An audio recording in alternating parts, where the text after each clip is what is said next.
Assalomu alaykum Musaffo klinik jamoasining hurmatli kuzatuvchilari. Bugun sizlar bilan mana shu kir gilamni noldan to toza bo'lgungacha ko'rsatamiz. Videoni oxirigacha ko'ring, albatta sizga manfaatli bo'ladi.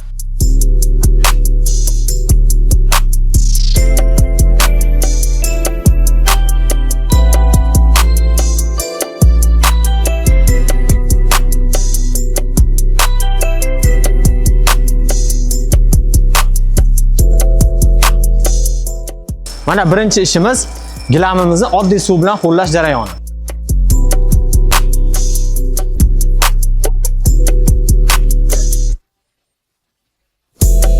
Navbatdagi ishimiz bu gilamning ustiga Turkiyadan kelgan maxsus gilam uchun chiqarilgan maxsus shampunimizni sepamiz. Bu shampun afzalliklari gilamning ichida mayda bakteriyalar, har xil kirlarni to'liq tozalab beradi.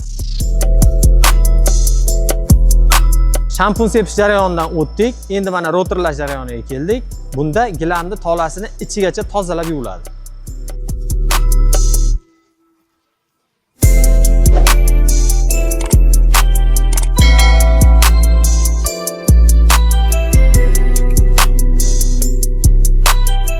Hozirgi jarayonimiz mana shu shvabra orqali gilamni betidagi barcha mazg'avalarni chiqarib yuboramiz.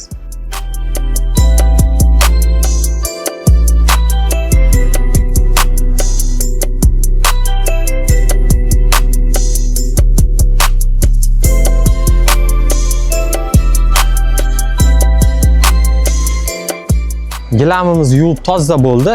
Keyingi bosqich siqish jarayoniga.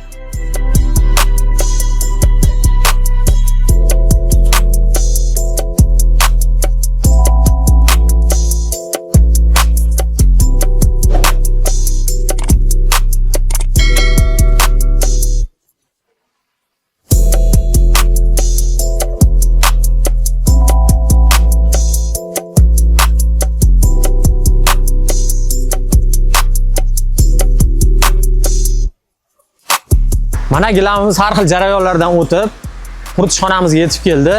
Farqini o'zlaring ko'rishlaring mumkin, qaysi holatga kelganini. Agar sizlarga ham shunaqa professional xizmatlar kerak bo'lsa, pastdagi raqamlarga aloqaga chiqishlaring mumkin.